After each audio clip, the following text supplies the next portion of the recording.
প্রায় এক দশক ধরে ঢালিউড দাপিয়ে বেড়ানোর পর টালিউডে পা রেখেছেন ঢাকায় চিত্রনায়িকা পরীমণি।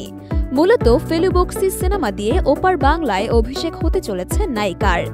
আগেই জানিয়ে দেওয়া হয়েছিল আগামী বছর 17 জানুয়ারি মুক্তি পাবে ছবিটি। এবার সামনে এলো সিনেমায় পরীমণির লুক, যেখানে পরীর চরিত্রের নাম লাবণ্য। সম্প্রতি পরীমণি তার ফেসবুক পেজে ফেলু বক্সির পোস্টার শেয়ার করেছেন। সেখানে পরীকে মূলত ছবির লাবণ্যর চরিত্রে দেখা যায়। ছবিতে কুর্তা গায়ে, কপালে টিপ, সিঁথিতে সিঁদুর ও হাতে বালা সহ এক অনবদ্য লুকে দেখা যায় এই নায়িকাকে। সেই পোস্টারের ক্যাপশনে পরী লেখেন, লাবণ্যের সাথে পরিচিত হন, যিনি তার উষ্ণতা এবং আত্মবিশ্বাস দিয়ে সমস্ত কিছুকে প্রজ্বলন করে।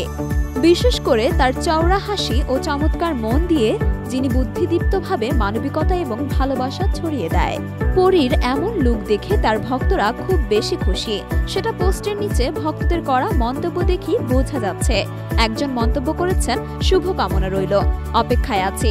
আরেকজন লিখেছেন, অনেক সুন্দর লাগছে পরী। মূলত দেবরাজ সিনহা পরিচালিত এই সিনেমাটিতে পরীমণি ছাড়াও অভিনয় করেছেন সোহম চক্রবর্তী।